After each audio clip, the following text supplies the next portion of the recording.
veut dire que l'expérience de la voix de Dieu n'est pas réservée à ceux qui prêchent. C'est réservé à ceux qui sont sauvés. Une fois que tu deviens brebis, tu es censé avoir entendu la voix de Jésus au moins une fois. Si ce n'est pas le cas, tu ne pourras pas le suivre. C'est lorsqu'on n'entend pas Jésus qu'on suit n'importe qui et n'importe quoi. Jésus dit, mes brebis entendent ma voix et elles me suivent. Ça veut dire que personne ne peut suivre Jésus s'il n'est pas capable de l'entendre. Personne. Voici pourquoi vous devez prendre ce message avec beaucoup de sérieux. Voici 3 manières dont Dieu nous parle clairement. Est-ce que je peux commencer? 3 manières dont Dieu nous parle clairement. 3 façons. 1. Dieu nous parle clairement par la Bible. Parce que quel est l'organe premier qu'on utilise pour écouter Dieu? Je ne vous entends pas. On écoute Dieu avec? On écoute Dieu avec? Luc chapitre 24, versets 26 à 27. Si Dieu nous fait voir sa voix, ça veut dire que la Bible reste le moyen par excellence pour entendre la voix de Dieu clairement. Parce que tous les versets qui sont dans la Bible, en tout cas si ta Bible est bien traduite, sont clairs concernant les commandements de Dieu. Luc 24, versets 26 à 27. Ne fallait-il pas que le Christ souffrit ces choses et qu'il entrât dans sa gloire? Et commençant par Moïse et par tous les prophètes, il leur expliqua dans toutes les Écritures ce qui le concernait. Hébreux chapitre 7, versets 11 à 12. Hébreux chapitre 7, verset 11 à 12.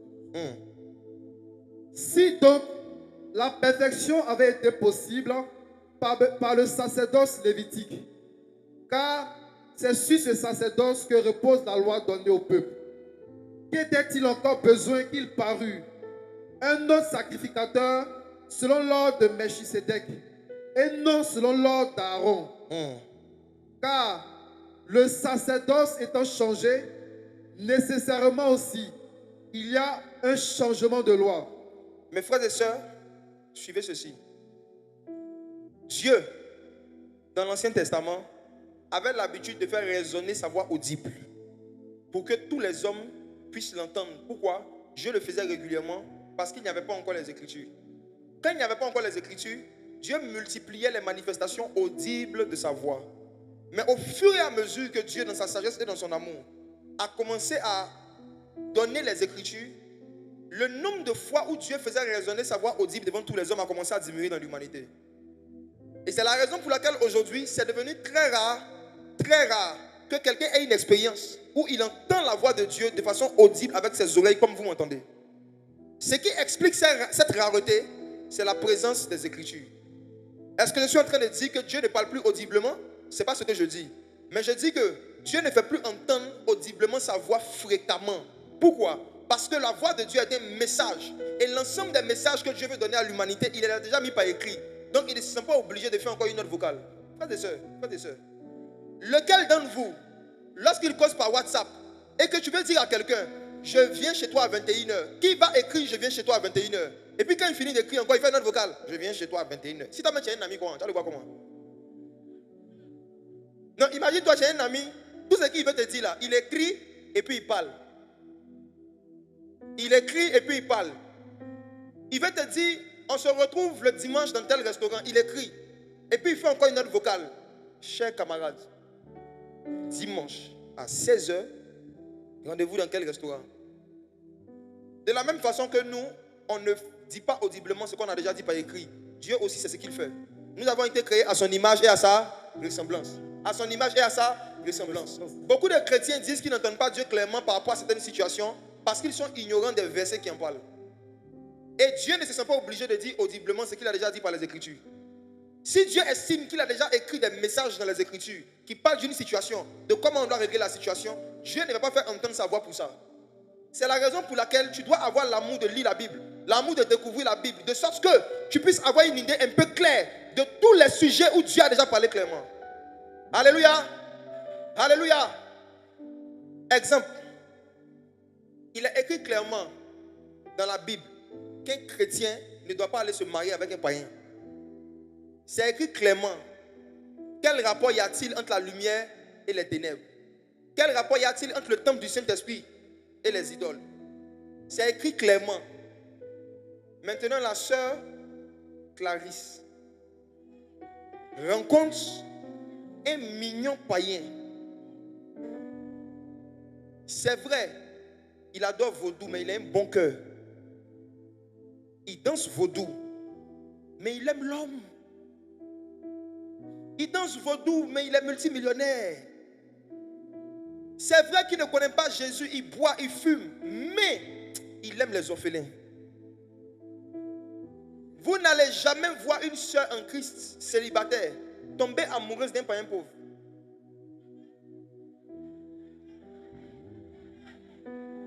Leurs cœurs choisissent le type de païen qu'elles vont aimer et elles décident de devenir évangélistes. Je vais le convertir. Je vais l'évangéliser. Dieu m'a révélé que c'est un futur pasteur. L'amour de l'argent est un don de révélation. Quand tu as l'amour de l'argent, tu vas avoir des visions sur la destinée de certaines personnes avec qui tu veux rentrer en relation, mais pourtant Dieu n'a pas parlé. Dieu a déjà dit dans les Écritures que si tu as la grâce de le rencontrer avant de ton mariage, tu ne vas pas te marier avec quelqu'un qui ne le craint pas. C'est écrit. Maintenant, la sœur Clarisse rencontre le frère Pablo. Et elle décide de prendre 7 jours de jeûne et de prière pour connaître la volonté de Dieu. Tu sais qu'il est païen, tu sais qu'il n'est pas né de nouveau, tu sais qu'il n'aime pas Jésus. Mais tu décides d'aller demander à Dieu, Père, est-ce lui? Si ce n'est pas ta volonté, donne-moi un signe. La voix de Dieu. Je connais beaucoup de ceux en Christ qui ont joué à ce jeu, elles toutes elles ont regretté. Voici quelque chose que vous devez savoir sur la nature de Dieu. Lorsque tu viens demander à Dieu quelque chose pour lequel tu as déjà la réponse dans la parole, Dieu va te répondre. Et il va te dire de faire ce que tu veux faire. Oui. Tu ne tenteras point le Seigneur, ton Dieu. Quand tu connais la volonté de Dieu par écrit et que tu viens prier Dieu pour lui poser une question, tu es en train de lui dire, Seigneur, c'est vrai que tu as dit de ne pas se marier avec un inconverti, mais est-ce que tu ne peux pas faire une exception pour moi? Il va dire à Foy, tu es signe, non? Tu as fait un songe où tu es en robe blanche, le frère en veste bleue. Puis vous vous mariez. Dieu est ironique et Dieu est redoutable. Lorsqu'il a déjà révélé clairement sa volonté par écrit et qu'un homme vient lui demander une question, Dieu voit ça comme un affront, comme si tu viens le tenter. Et la réaction de Dieu en général, c'est de te donner le go. Ils aiment ça, non? Dieu m'a donné le go. Go.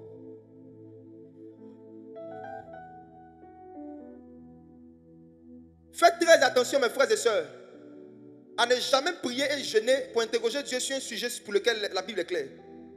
Sinon, vous allez entendre soit la voix des esprits séducteurs, soit Dieu va vous juger en vous encourageant à faire ce que vous voulez faire.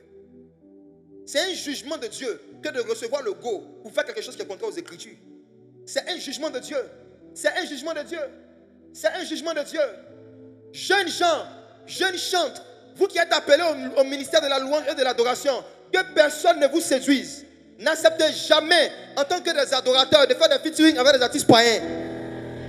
Même si vous entendez une voix qui vous donne le go, dites à cette voix, arrière de moi, Satan. Je n'ai jamais vu l'ange Gabriel faire featuring avec la sirène des eaux. On est dans une génération où les personnes veulent qu'on ferme la Bible, qu'on ne regarde pas dans les Écritures, les chemins anciens, les chemins que nos pères ont tracés, les gens qui ont marché avec Dieu avant nous. Qu'est-ce qu'ils ont fait, qu'est-ce qu'ils n'ont pas fait? On va nous faire quoi? Qui a un Dieu qui commence à donner des révélations nouvelles sur des choses qui étaient des choses interdites dans l'ancien temps. Séduction. Et on veut que nous tous on se ressemble. Vous savez, l'onction, surtout l'onction de prophétie, ne peut pas se manifester de façon authentique à travers et au milieu d'un peuple qui n'a pas un attachement authentique au sein des Écritures. Moi, je ne crois pas en cela. Je ne crois pas que l'onction de prophétie se manifeste dans l'apostasie. Je ne crois pas en cela. Jésus a dit, quand vous priez, dites notre Père, que ton nom soit sanctifié. Ça veut dire que le nom de Jésus, le nom de Dieu, ne doit pas être associé au nom de d'autres divinités. Dieu est très attaché à cela. Il dit, il ne laissera pas impuni celui qui prend son nom en vain. Pourquoi on veut nous faire croire que Dieu a changé? Pourquoi on veut nous faire croire que Dieu est devenu gentil? Dieu n'est pas gentil, Dieu est bon. La gentillesse est basée sur les émotions. La bonté est basée sur la justice. Ne mélangez pas les atmosphères. Vous avez reçu un don pour chanter pour Dieu. Sachez que derrière chaque musique, il y a un esprit. La musique est spirituelle. La musique touche les âmes des gens. Donc à travers la musique, là, on peut faire rentrer un esprit, on peut faire sortir un esprit. Souvenez-vous de Saül. Saül était tourmenté par un démon. David ne chantait pas, il jouait juste un instrumental et le démon partait. Ça veut dire que l'instrumental a la capacité de déplacer un démon. Et si avec un instrumental, on peut faire partir un démon, avec l'instrumental aussi, on peut faire rentrer un esprit. Je n'ai jamais vu l'huile et puis l'eau se mélanger, même quand ils deviennent amis. L'huile et l'eau peuvent se côtoyer, mais ne jamais se mélanger. Si vous mélangez les sources d'inspiration dans le domaine de la musique, le Saint-Esprit va se retirer. Parce que Dieu est jaloux et il ne partage pas sa gloire. Il y aura toujours la bonne musique, mais il n'y aura plus la gloire. Il y aura toujours la bonne musique, mais il n'y aura plus la gloire. Cher chantre, si dans ton église, chaque fois que tu diriges l'adoration, personne n'a envie de prier, tout le monde est assis en train de te regarder, ce n'est pas la faute du peuple, c'est toi, c'est ta faute. Il y a une atmosphère que tu ne dégages pas. Donc il faut arrêter de dire aux gens, levez-vous, vous allez adorer votre Dieu. Levez-vous, vous allez adorer votre... Regarde. Sois sérieux. Il y a deux façons de faire lever le peuple pour adorer leur Dieu. Soit en les menaçant. Tu es venu adorer qui? Pourquoi tu es assis? Ça, c'est une façon de faire.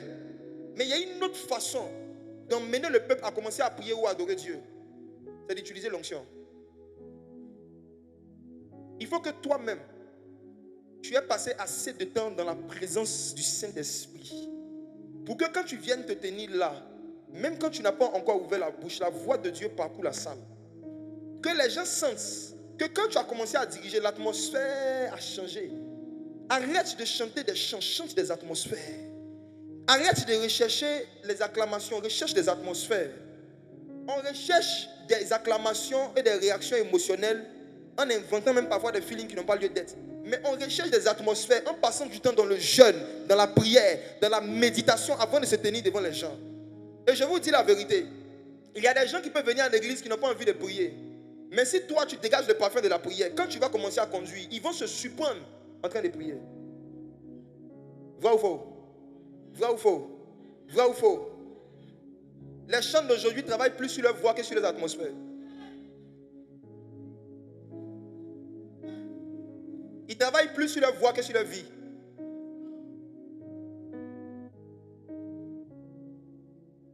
Le Saint-Esprit cherche une génération de musiciens et de chanteurs dont les cantiques ne sont pas les conséquences de la tendance actuelle, mais dont les cantiques sont les conséquences de la voix de Dieu.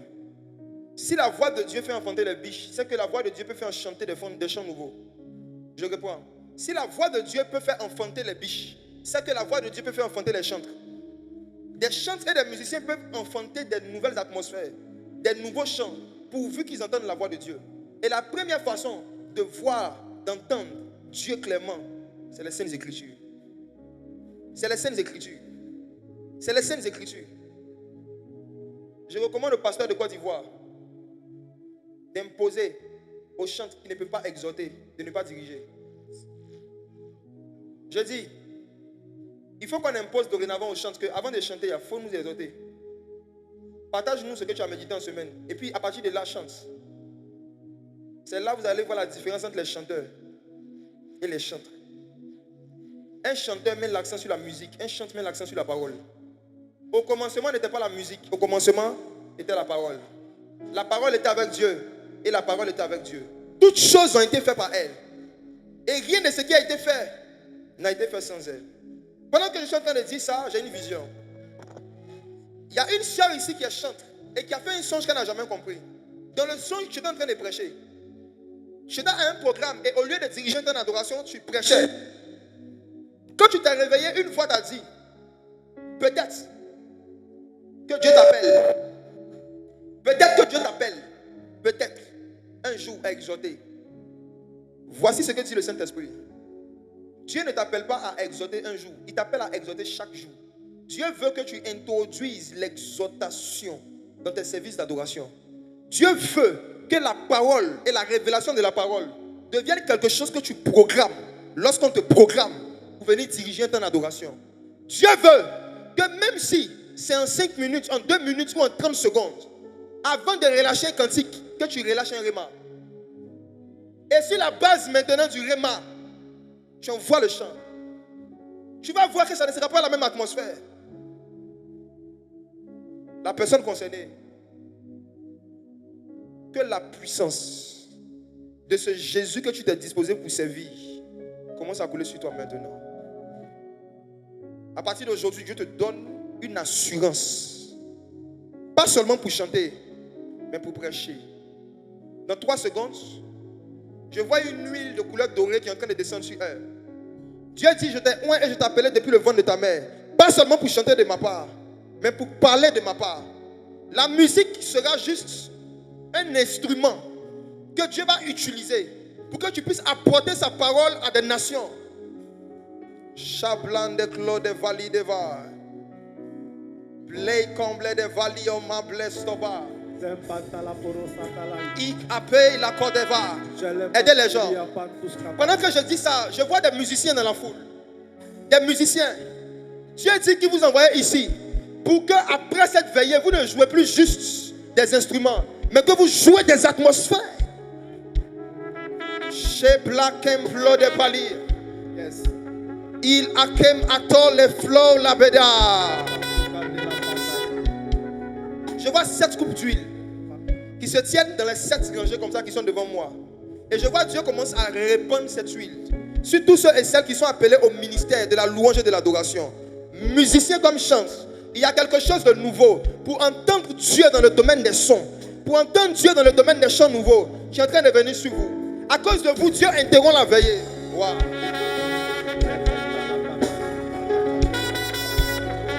Où ils sont? Je vois 19 personnes. Il y a des chanteurs parmi eux. Il y a des guitaristes parmi eux. Il y a des batteurs parmi eux. Il y a des pianistes parmi eux. C'est le temps de la puissance. Dieu veut que vous jouez avec la puissance. Pas seulement avec la connaissance musicale, mais avec l'atmosphère du ciel. C'était parmi vous, dans des atmosphères de prière comme ça, vous allez parfois avoir la forte impression d'entendre des mélodies. Vous allez avoir l'impression d'entendre des êtres fredonner certaines mélodies que vous aurez envie de reproduire. Et quand je suis en train de dire ça, je vois quelqu'un qui s'appelle Evodi. Evodi. Aidez les gens. Je vois Evodi, à qui le Seigneur avait mis à cœur de pouvoir apprendre la guitare. Tu sens dans ton cœur depuis plusieurs mois que tu dois apprendre la guitare et le piano. Tu es en train de reporter. Tu sais ce qui t'arrive? Je parle non seulement à toi, mais à toutes ces personnes, à tous ces chantres qui ne touchent pas encore un instrument, mais à qui Dieu avait parlé. Vous aviez entendu la voix de Dieu. C'est parce que vous n'avez pas encore obéi que Dieu ne vous a pas encore emmené à l'autre palier de votre ministère. Il y a certains chants que Dieu veut vous donner, mais un autre musicien ne pourra pas reproduire exactement ce que vous avez entendu, parce que c'est vous qui l'avez reçu. Et parce que vous retardez dans votre obéissance à la voix de Dieu, vous retardez votre croissance dans l'onction. Mais cette nuit, waouh.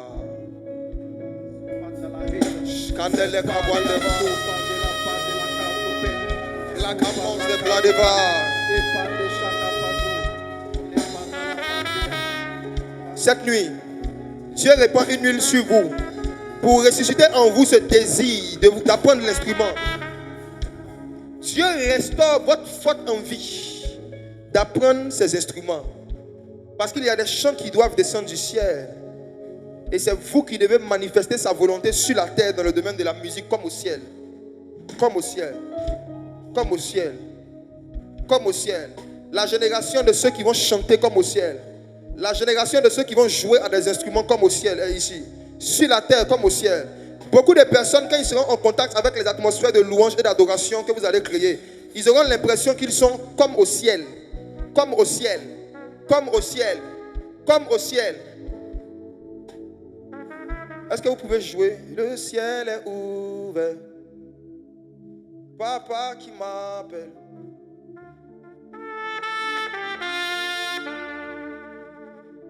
il y a un appel. Il y a un appel à se disposer pour chercher Dieu par la musique. À se disposer pour être utilisé par Dieu dans le domaine de la musique. Sur plusieurs personnes. L'Esprit du Seigneur me demande de m'apaisantir sur ce point avant de continuer la prédication.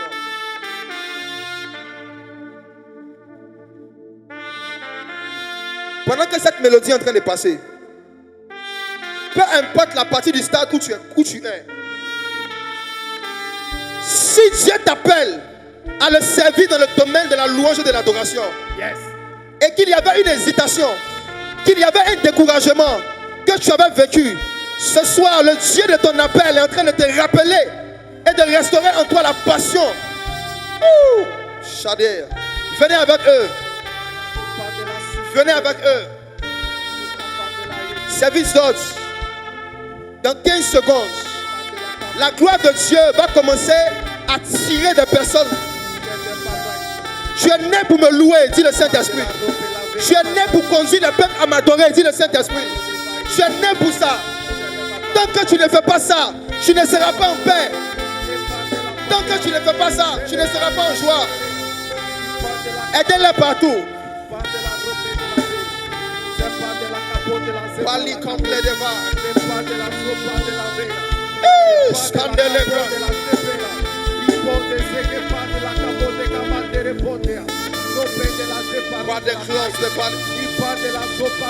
La génération de David.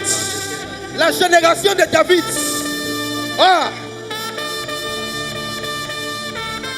La génération de David. Mandola blinde de Pali.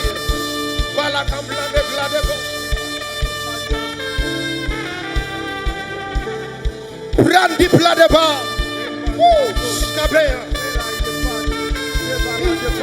Deux immenses ici. Palakandala Kawenoski Pali. Moi j'entendis une voix qui me dit monte ici. Et moi je répondis, hein, papa me voici.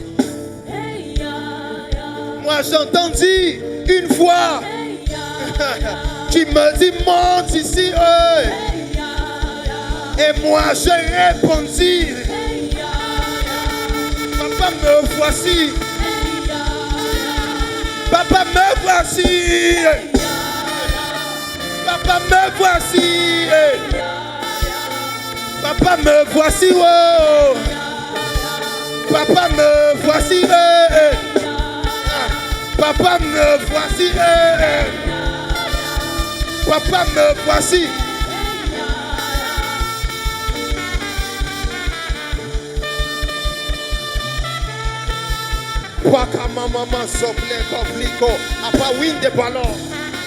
Sa gloire a rempli ce lieu. Sa gloire a rempli ce lieu. Il est en train de réparer des destinées. Il est en train de remettre des gens sur la voie de leur paix. Il est en train de restaurer des passions abandonnées. Hey, akum et pakou et pahi aho. Yeah. Papa me voici. Me voici.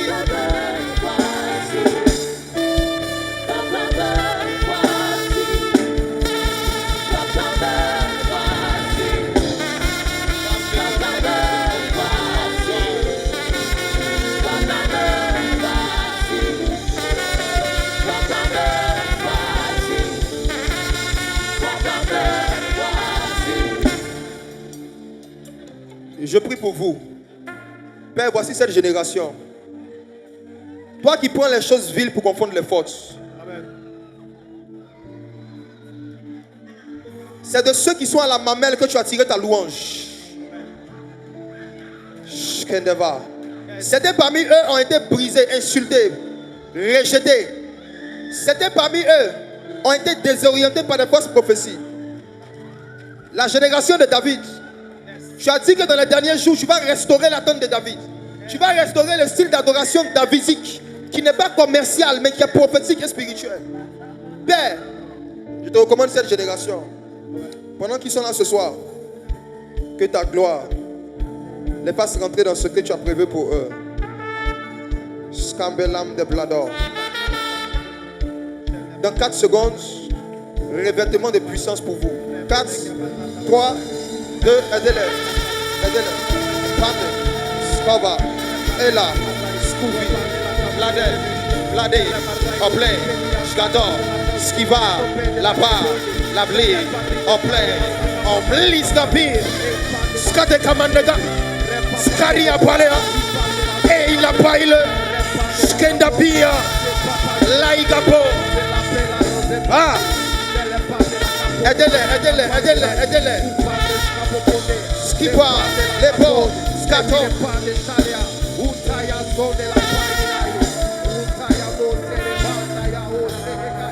Je lève les mains, papa, me voici. Je lève les mains, papa, me voici. Je lève les mains, papa, me voici. Je lève les mains, papa, me voici. Je lève les mains, papa, me voici. Tu pensais que tu étais venu à une veillée. Or, tu es venu à un recrutement. Recrutement dans l'armée de David. Voici ce que dit celui qui tient la clé de David. Tu ne vas plus chanter comme avant. Tu ne vas plus jouer aux instruments comme avant. Shkembalis à beurre. Il black comble de valley, black coffee à power.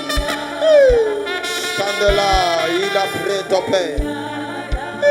Il a pas wing de close de Valimor.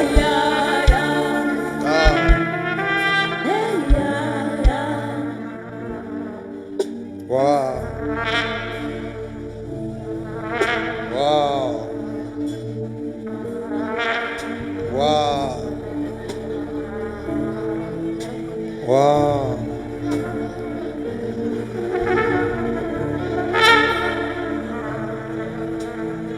Sa voix parcourt le stade. La voix de l'Éternel parcourt. La voix de l'Éternel parcourt. L'emblée de vase. Il come au fait à dos. Yeah. L'atmosphère est devenue bizarre. Yeah. Sur le terrain, assis tranquillement, je vois 4 évangélistes, 4 personnes appelées au ministère d'évangélisme, assis tranquillement. Dieu ne vous a pas envoyé ce soir juste pour que vous entendiez une prédication. Aidez-les. Il vous a envoyé pour que vous entendiez sa voix. Sa voix. Vos évangélisations vont devenir le reflet de sa voix. Shkader. Les comblés de vos.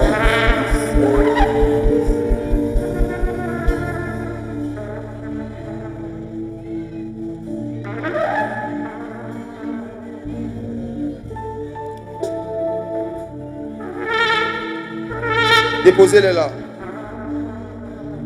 La voix de Dieu a commencé à résonner dans l'esprit de plusieurs. Certains sont venus ici avec des questions par rapport à leur destinée, des questions par rapport à leurs études, des questions par rapport à leur mariage. Je vous dis la vérité. Le Saint-Esprit n'a pas prévu commencer à vous parler lorsqu'on va commencer à prophétiser. Là, il a commencé à vous parler maintenant. Sa voix parcourt le terrain. C'est le moment de lui poser des questions, de lui exposer tes besoins les plus profonds. Sa voix est en ce lieu. Sa voix est en ce lieu.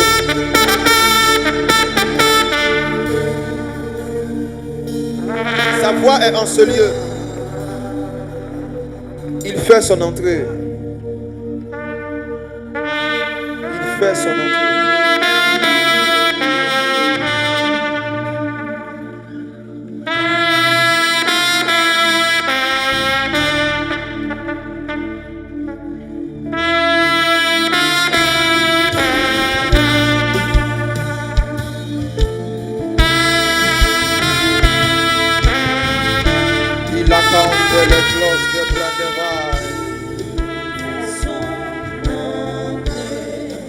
comble de gos de Valibaha.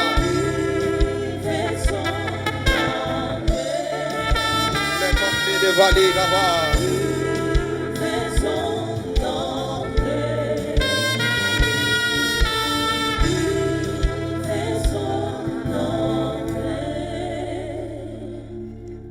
Je vois quelqu'un qui est sourd d'une oreille, que Jésus est en train de guérir. Mes frères et sœurs, je ne suis pas responsable de ce qui est en train de se passer. Je n'avais pas prévu que les choses se passent comme ça. Mais le maître de cérémonie, le Saint-Esprit, a souverainement décidé de commencer à faire avant le temps que nous avons prévu des choses que nous avons prévues.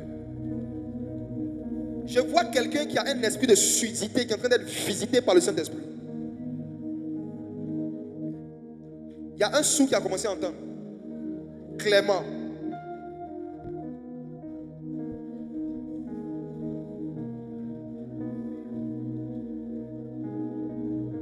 Jour, il fait son entrée, reste dessus.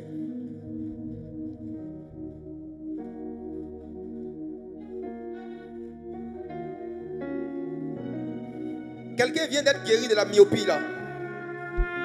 Tu vois clairement. Je vois Dieu en train de clarifier des handicaps, des anomalies par rapport à certains organes. Je vois le Saint-Esprit en train de toucher les yeux de quelqu'un. Et quand tu regardes, tu te rends compte que tu vois de plus en plus clairement. Ce n'est pas une impression, c'est une réalité. Jésus te guérit.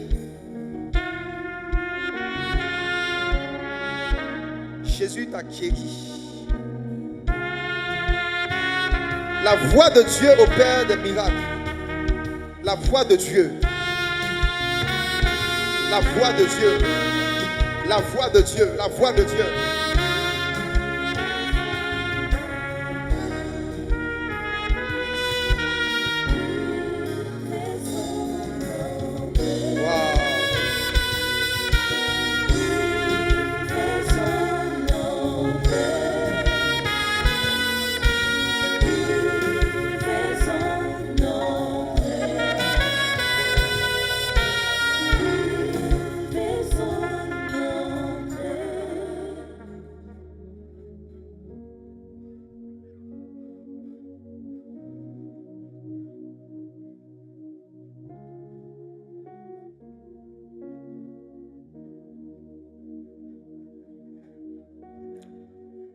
Il y a des gens qui cherchent Dieu.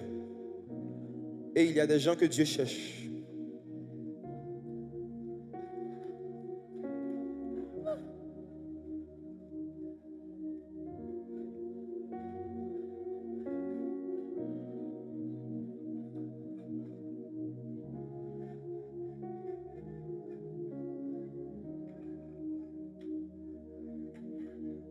Saint-Esprit, merci pour tous ces cœurs que tu consoles.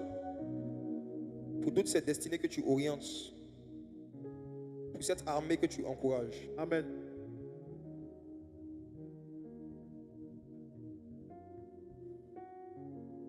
Est-ce qu'on peut acclamer Jésus pour leur vie? Aidez-les à se rasseoir.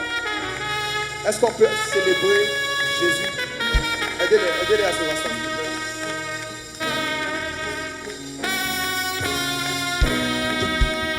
Dieu est là. Yeah. Dieu est là.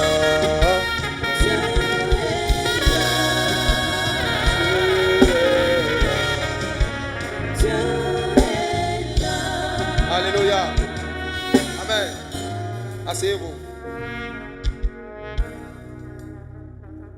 Aidez-les à s'asseoir. Ceux qui ne le peuvent pas, laissez-les, c'est pas grave. Ceux qui peuvent s'asseoir, asseyez-vous. Est-ce que le message est doux? Est-ce que le message est doux? C'est sucré. Ok. À part les Écritures,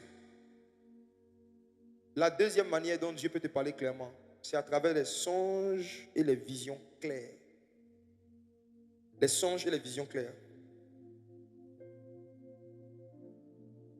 Je vais commencer avec ça. Et on va voir comment l'Esprit du Seigneur va nous conduire encore. Job chapitre 33, versets 14 à 15. Parfait, laisse-le. Job chapitre 33, verset 14. Yeah. Dieu parle cependant tantôt d'une manière, tantôt d'une autre, et l'on n'y prend point garde. Il parle par des songes, par des visions nocturnes, quand les hommes sont livrés à un profond sommeil, quand ils sont endormis sur leur couche. On va lire le deuxième verset dans Actes chapitre 10, à partir du verset 3. Actes chapitre 10, à partir du verset 3. Vers la 9e heure du jour, il vit clairement dans une vision un ange de Dieu qui entra chez lui et qui lui dit, Corneille. Les regards fixés sur lui et saisi d'effroi, il répondit, Qu'est-ce, Seigneur? Amen. Amen. Il vit clairement dans une vision. Il vit clairement dans une vision. J'ai lu ce verset pour vous faire remarquer le mot clairement, qui est l'un des mots de notre thème général. De qui on parle lorsqu'on dit qu'il vit clairement dans une vision un ange? C'était Corneille. Qui était Corneille? Corneille était un païen. Corneille n'était pas converti à Jésus. Corneille n'était pas baptisé encore par immersion. Corneille n'avait pas encore reçu le Saint-Esprit. Mais il vit clairement un ange. Mes frères et sœurs, si quelqu'un qui n'était pas encore baptisé du Saint-Esprit, ni baptisé par immersion, qui n'était pas encore converti à Jésus, pouvait voir clairement, et nous qui avons le Saint-Esprit, est-ce que c'est normal que nous ne voyons pas clairement? Est-ce que c'est normal que nous ne voyons pas clairement? Vous ne me répondez pas. Est-ce que c'est normal que nous ne voyons pas clairement? Non. Si un païen, Dieu peut lui faire la grâce de voir clairement, qu'est-ce qu'il peut faire pour nous, ses enfants? Voici. Je vais définir des termes qui vont aider tout le monde. C'est quoi un songe? C'est quoi une vision? C'est quoi la différence entre les deux? Qui se pose ce genre de questions? Quels sont les différents types de visions? Comment on fait pour savoir qu'on a une vision? En fait, les thèmes viennent répondre à des questions que la majorité des enfants de Dieu se posent dans une saison. Amen. C'est parce que Dieu sait que c'est une question ou des questions qui sont en suspens dans le cœur de beaucoup de ses enfants dans une saison que Dieu, dans sa sagesse et dans sa souveraineté, a inspiré ce sujet. Donc, suivez bien ce qui va être expliqué. Qu'est-ce qu'un songe? Je commence par ça. Je veux vraiment simplifier les compréhensions. Un songe, c'est quoi? Daniel 4, verset 9. C'est quoi un songe? Daniel 4, le verset 9. Yes. Belshazzar, chef des magiciens, qui a en toi, je le sais, l'esprit des dieux saints, et pour qui aucun secret n'est difficile. Donne-moi l'explication des visions que j'ai eues en songe. Donne-moi l'explication des visions que j'ai eues en songe. Donne-moi l'explication des visions que j'ai eues en songe. C'est quoi un songe? Un songe, c'est un ensemble de visions qu'on a pendant qu'on dort. C'est tout. Amen. Un songe, c'est un ensemble de visions qu'on a dans le sommeil. C'est tout. Quand tu dors et que tu dis j'ai rêvé, vous allez remarquer que dans certains rêves, il y a parfois différentes scènes qui n'ont pas de lien les unes avec les autres. Vrai ou faux?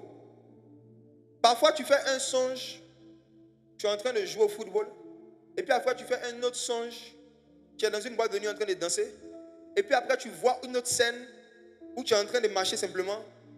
Ces trois scènes que j'ai citées, c'est ça qui fait le songe. En fait, le songe, c'est l'ensemble des visions qu'on a dans le sommeil.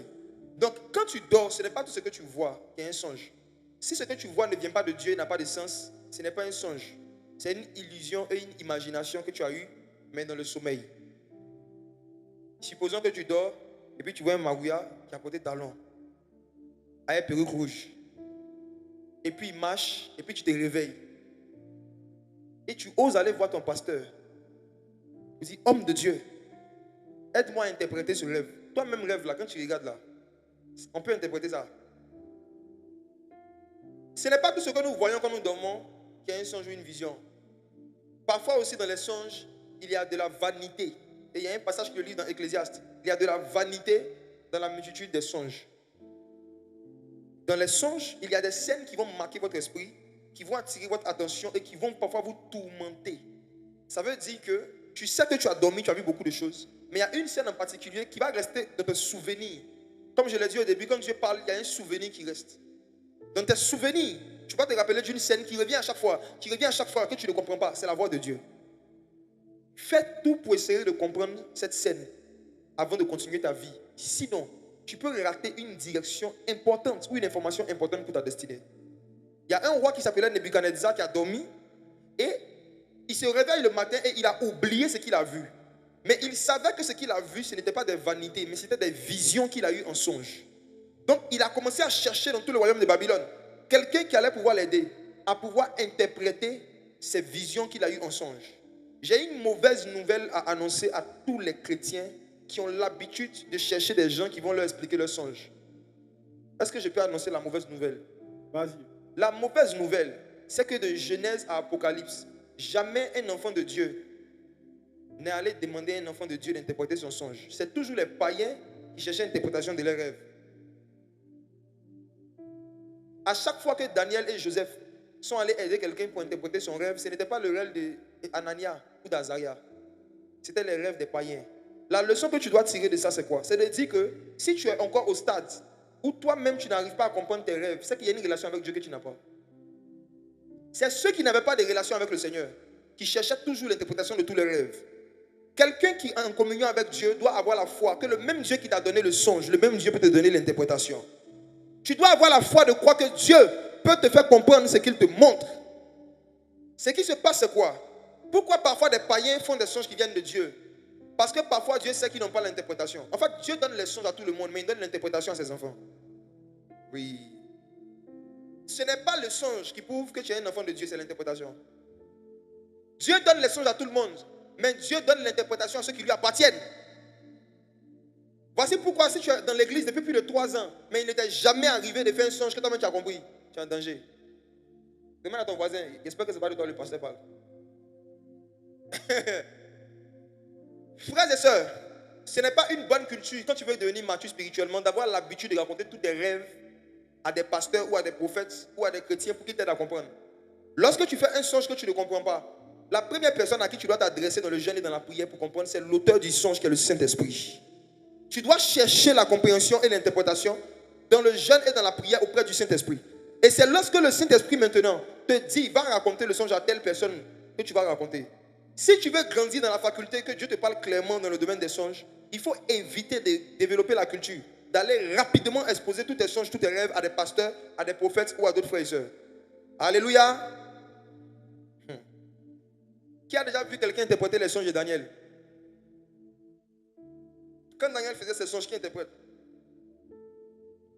Si vous ne faites pas attention, vous allez devenir paresseux à chercher Dieu personnellement. Et c'est comme ça que parfois on délègue la responsabilité de son intimité avec Dieu à quelqu'un d'autre. Prenez la décision ce soir que dorénavant vous allez croire, vous allez avoir la foi que le Dieu qui donne le songe, ce même Dieu peut vous donner l'interprétation. Amen. Amen. Dans le domaine des songes et des visions, surtout des songes, on accède à l'interprétation par la foi. C'est par la foi. Tu dois croire de tout ton cœur que le même Dieu qui t'a rendu capable de voir ce que tu as vu dans ton sommeil va te rendre aussi capable de comprendre. Parlons un peu maintenant des visions. C'est quoi une vision? Suivez très bien cette partie. Une vision, ce n'est pas une image.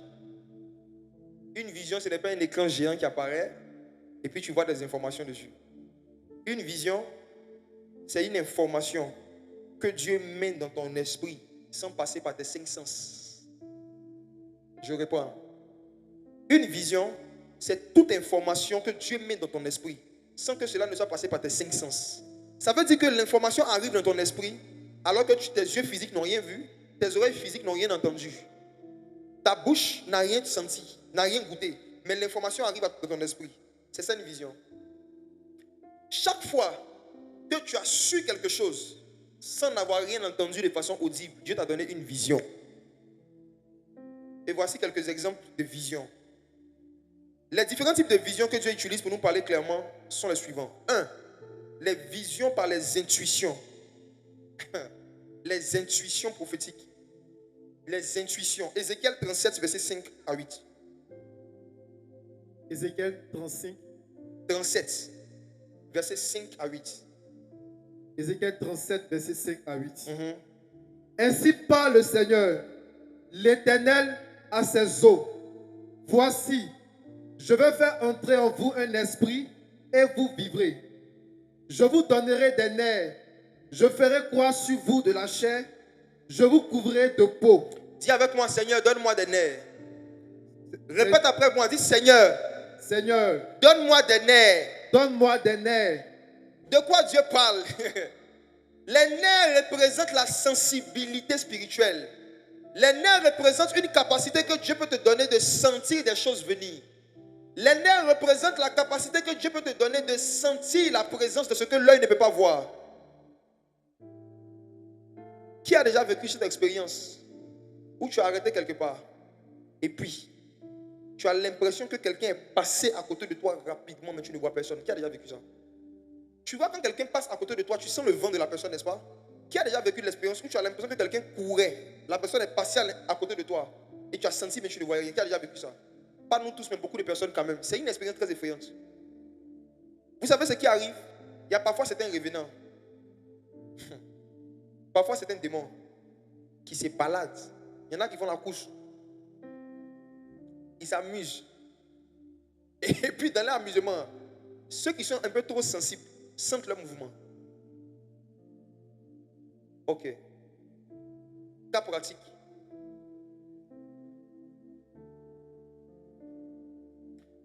Il y a quelqu'un ici qui habite dans une maison. Tu habites seul, c'est dans un studio. Il t'est arrivé à 2 reprises d'avoir l'impression pendant la nuit qu'il y avait un bruit dans la cuisine du studio. Bruit comme quelqu'un qui est en train de marcher, de parler. C'est arrivé 2 fois. Et il y a une pensée qui t'est venue à plusieurs fois que est-ce que cette maison n'est pas hantée? Viens. J'ai besoin d'un deuxième micro. Blanc de Vali Abador. Je réponds à l'expérience. Tu habites dans un studio. Il t'est arrivé parfois d'entendre des bruits dans la cuisine. Comme quelqu'un qui se déplace. La personne vient ici. Et puis une voix t'a dit que est-ce que la maison n'est pas hantée? Si tu as eu la pensée comme ça dans ton esprit, viens s'il te plaît. Je vais utiliser ce que tu vis pour t'orienter, t'éclairer et puis en même temps illustrer l'enseignement. Dis avec moi, Seigneur, donne-moi des nerfs. C'est qui?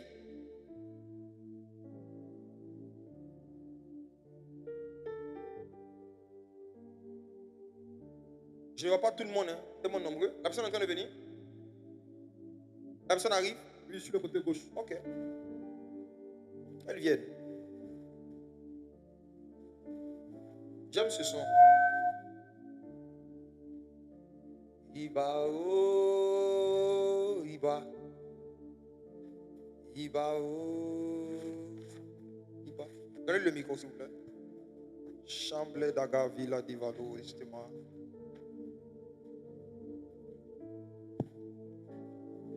Bonsoir. Bonsoir, pasteur. Comment ça va? Ça va bien. C'est quel nom? Esther. Ok. Tu habites dans un studio? Oui, Ok. Est-ce que je dis, tu as vécu ça? exactement. Exactement. D'accord. Je te confirme que la maison est hantée. Je te confirme. Ok? Si, si. Alléluia. Hey! Amen. Hey! En vrai, j'ai eu à échanger même avec... J'ai eu à voir, en fait. Pardon? J'ai eu à voir. Parle un peu plus fort. À voir Tu as vu quoi? une dame. Attends, je la décris. Si, si. Comment? C'est une maman Effectivement. qui est noire. C'est-à-dire que je peux pas. C'est vrai que tu n'as pas vu la couleur de sa peau, mais tu as senti sa corpulence, elle est robuste. Elle est robuste, ouais. J'entends pas. Si, si. Ok. Je vais te parler de la personne qui habite avec toi, mais que tes yeux ne voient pas. Et ce soir, tu vas repartir avec une puissance, elle va déménager. Amen. Elle va déménager. Ce n'est pas toi qui dois déménager, c'est elle. Parce que tu es en train de penser à ça. Si, si. Tu es en train de penser à déménager. Oui. Parle-moi dans le micro. Oui, papa. Ne bouge pas.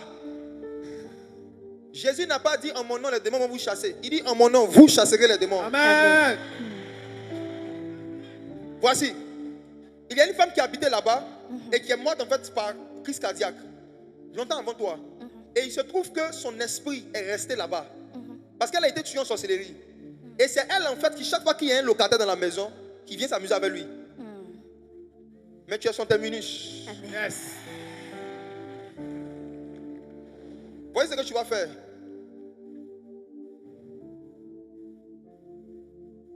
Il y a un cantique l'année dernière que Dieu a souvent mis dans ton cœur de chanter. Un cantique que tu as aimé. Je vais te dire le cantique, j'arrive. Quand tu retournes ce soir, chante le chant et puis dors en paix. Tu comprends? Derrière chaque cantique, il y a une atmosphère spécifique que le Saint-Esprit peut créer en fait. Ce cantique-là, je l'ai fredonné tout à l'heure. Le ciel est ouvert.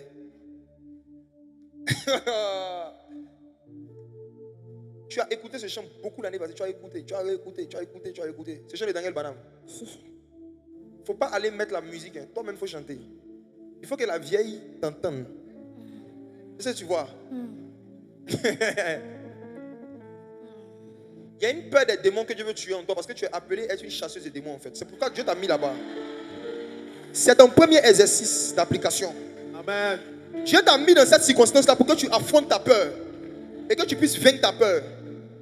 Il y a trop de personnes que tu dois aider, il y a trop de gens que tu dois délivrer. Et ça sera ton premier combat spirituel.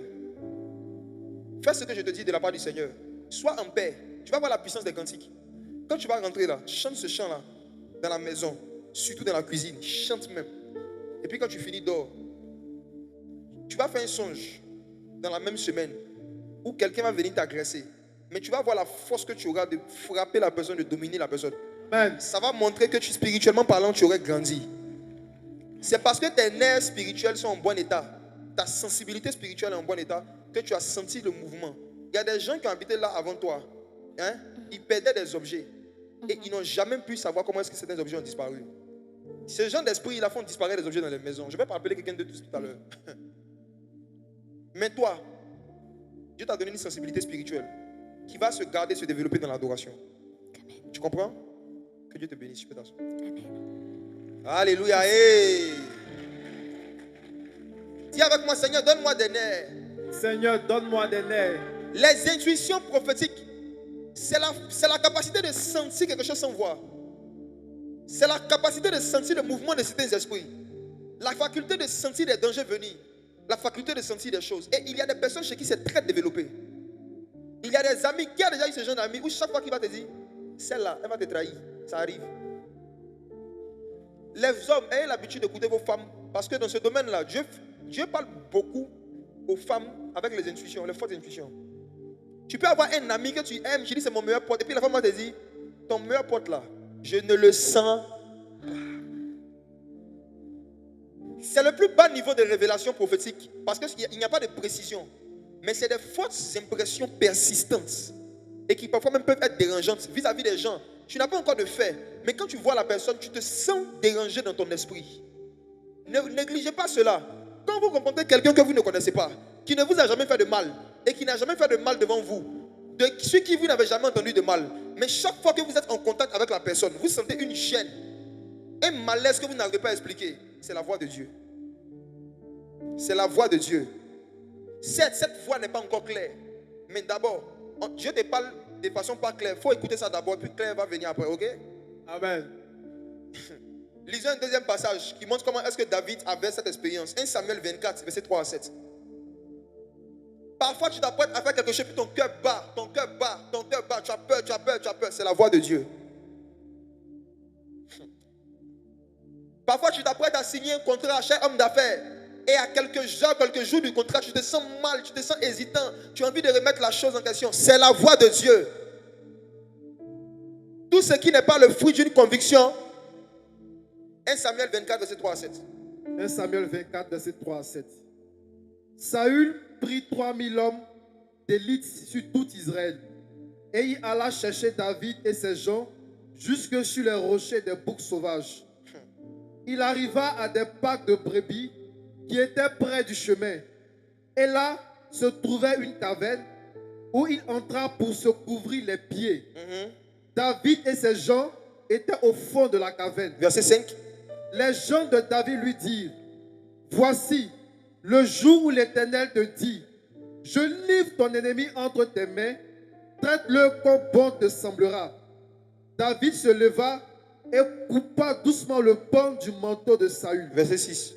Après cela, le cœur lui battit, parce qu'il avait coupé le pan du manteau de Saül. Saül était l'ennemi de David. David est venu juste couper un morceau de son habit.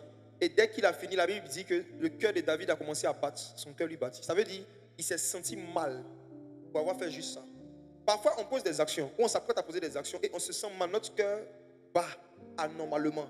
Alors que logiquement, ce qu'on s'apprête à faire n'est pas bizarre. Parfois, c'est juste Dieu qui est en train de nous parler. Et vous allez voir que dans l'expérience, toutes les fois où vous n'allez pas écouter cette sensation-là, quelque chose de mal va arriver. Qui a déjà vécu ça? Ne négligez plus vos intuitions constantes, répétitives. Dieu parle aussi comme ça. Mais à ce niveau, ça peut ne pas être clair. Deuxième forme de vision.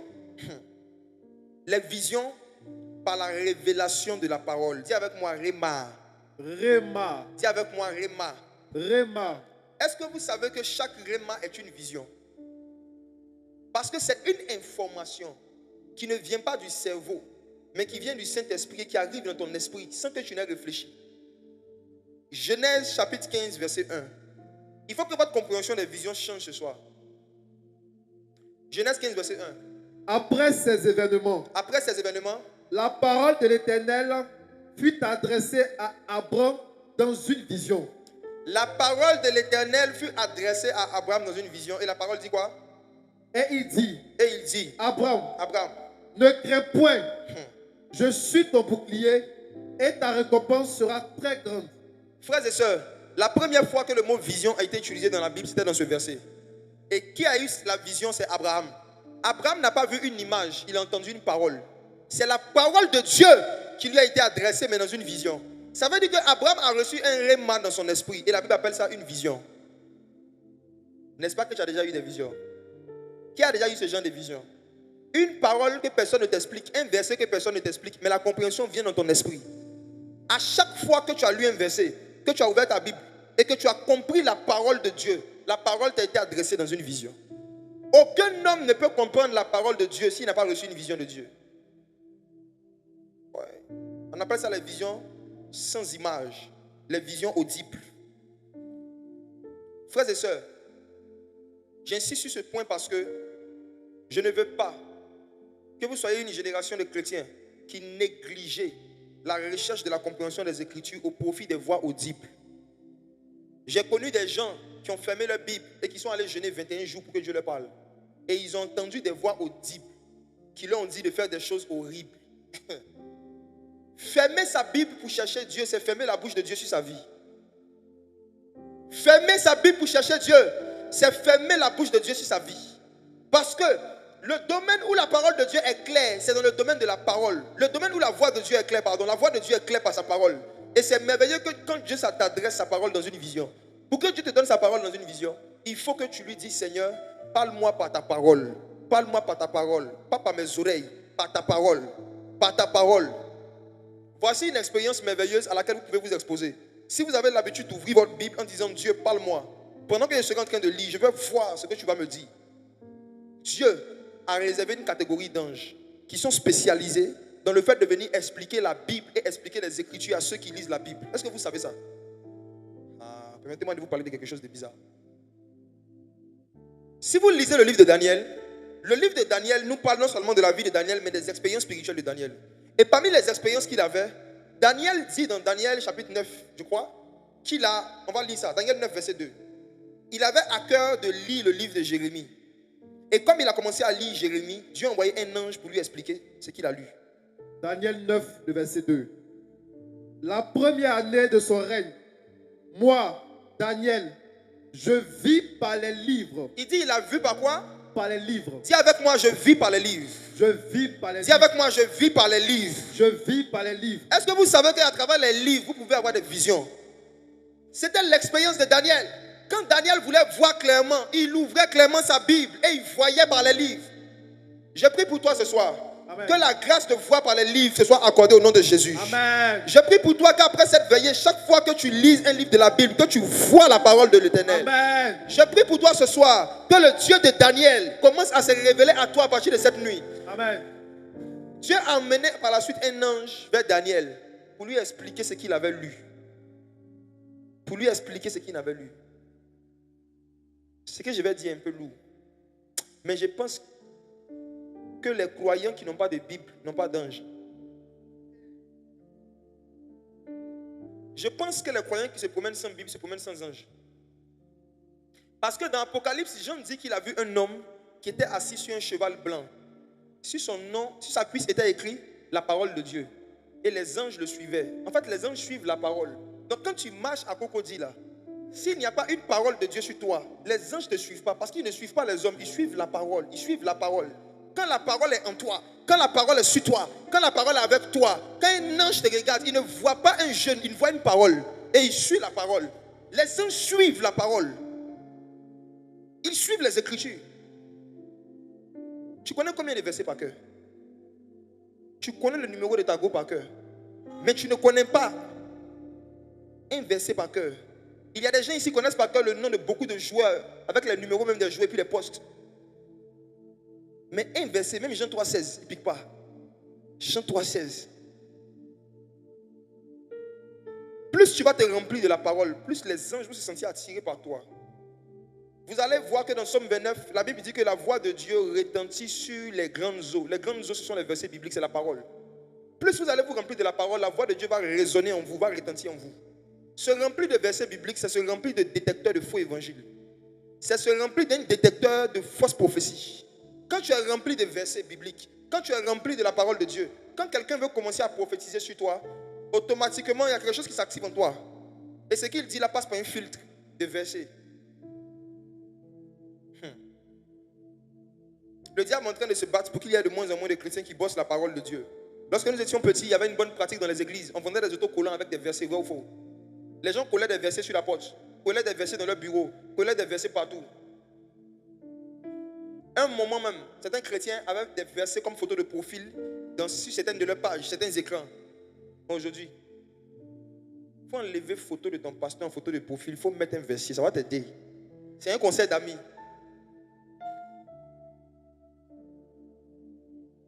C'est un conseil de frère. Ce n'est pas à force de regarder le visage des daddies que tu vas devenir spirituel. C'est quand tu regardes la parole de Dieu. Je n'ai rien contre les photos des pasteurs qu'on met. On peut mettre, moi-même pour moi, on met souvent. Mais je dis que si tu sais que tu ne connais pas beaucoup de versets, pour t'aider, toi-même, il faut toujours mettre des versets sous tes yeux. Il faut toujours mettre des versets sur les choses où tes yeux tombent régulièrement. Ça va t'aider à rester en contact avec la parole de Dieu. Dieu parle clairement à travers les révélations de la parole. Maintenant, troisième type de vision. C'est à ce niveau-là maintenant que vont trouver réponse à leurs questions. Les personnes qui se posent des questions par rapport aux visions quand tu es en face de quelqu'un. Éphésiens 1, verset 16 à 18. Éphésiens 1, verset 16 à 18. Je ne cesse de rendre grâce pour vous, faisant mention de vous dans mes prières, afin que le Dieu de notre Seigneur Jésus-Christ, le Père de gloire, vous donne un esprit de sagesse et de révélation dans sa connaissance, et qu'il illumine les yeux de votre cœur. Les yeux de quoi? De votre cœur. Les yeux de quoi? De votre cœur. Sur le corps physique, c'est la tête seulement qui a des yeux. Mais dans le monde spirituel, chaque organe a des yeux. Même ton cœur a des yeux. Est-ce que tu sais que ton cœur a des yeux? Et c'est avec les yeux du cœur que Dieu donne des visions claires. Il faut que les yeux de ton cœur soient illuminés, c'est-à-dire éclairés. Or, la lumière, c'est quoi? C'est la parole de Dieu. Ça revient encore à ça. Ça veut dire que plus tu remplis ton cœur de la parole, plus tu mémorises des versets, plus tu bosses des versets, tu vas avoir des visions claires. En fait, la clarté des visions de ton cœur dépend de la quantité de lumière que tu as fait rentrer à l'intérieur de toi. Oui. La clarté des yeux de ton cœur dépend de la lumière que tu as mise dans ton cœur. Bosser la parole de Dieu, c'est mettre la lumière dans son cœur. Les yeux du cœur. Les yeux du cœur. Tout à l'heure, quand j'ai dit j'ai une vision et que j'ai appelé la fille, je vous dis la vérité, frères et sœurs, je n'ai vu aucun écran. Je n'ai pas entendu une voix audible. Tout s'est passé dans mon cœur. C'est les yeux de mon cœur qui ont vu qu'il y avait Atoto dans la maison de la sœur. C'est les yeux de mon cœur. Yes. Yeah. Quand tu prends le temps de mettre de la lumière en toi, de la parole de Dieu en toi, d'apprendre la parole de Dieu, tu illumines les yeux de ton cœur. Et maintenant, ton cœur peut voir clairement les choses que Dieu lui montre. Le problème avec les chrétiens, c'est qu'ils pensent que Dieu ne leur montre pas des choses. Dieu montre, c'est vous qui ne voyez pas. Mais tu auras beau montrer un éléphant à un aveugle, il va dire qu'il ne voit rien. Dieu montre des choses. Dieu montre. Maintenant, est-ce que les yeux de ton cœur sont éclairés? La quantité de paroles qui est en toi, la quantité de lumière en toi, est-ce qu'elle est assez forte? Vous allez voir que tous les serviteurs qui opèrent de façon authentique dans la parole de connaissance, c'est des gens qui ont la connaissance de la parole. Je reprends ma phrase. Tous ceux qui opèrent dans la parole de connaissance de façon authentique, c'est des gens qui ont la connaissance de la parole. Si vous voyez quelqu'un qui sait prophétiser bien, mais qui ne sait pas enseigner, fuyez-le. J'ai dit, fuyez-le. Celui qui sait prophétiser, mais qui ne sait pas enseigner, c'est un marabout. Celui qui sait enseigner, qui ne sait pas prophétiser, c'est un maître de maison. L'équilibre que Dieu veut que ses serviteurs ont, c'est qu'ils doivent avoir la connaissance de la parole et la parole de connaissance. C'est pourquoi ces deux noms-là se ressemblent. Parce que c'est deux faces d'une même pièce. Plus tu remplis ton cœur de la connaissance de la parole, plus les yeux de ton cœur vont recevoir des paroles de connaissance. Ayez peur des super voyants qui ne sont pas des super enseignants. En général, c'est des super voyous. Soyez des gens qui cherchez premièrement la lumière, la connaissance de la parole chez quelqu'un, avant de faire attention à ces paroles de connaissance. Prenez la décision, si vous voulez devenir et rester des amis du Saint-Esprit, de ne plus aller dans les ministères où on prêche pendant 10 minutes et puis on prophétise 2 heures. Sortez de là. Ça va vous rendre immature. On prend un verset seulement, on lit. On dit, lève-toi et brille, car ta lumière arrive. Répète après moi, ta lumière arrive. Ta lumière arrive. Je sens que je dois prophétiser. Le message est fini, moi. Je vois une lumière. C'est fini. Mes frères et sœurs, au commencement était la parole. La parole était avec Dieu. La parole était Dieu. Celui qui te donne une prophétie t'a donné une chose. Celui qui te donne la parole t'a donné Dieu. Je dis, celui qui te donne une prophétie te donne une chose. Celui qui te donne la parole, l'enseignement, il te donne Dieu, parce que la parole est Dieu. Et on ne peut pas dire qu'on cherche Dieu sans chercher la parole. On ne peut pas dissocier ces deux choses, frères et sœurs.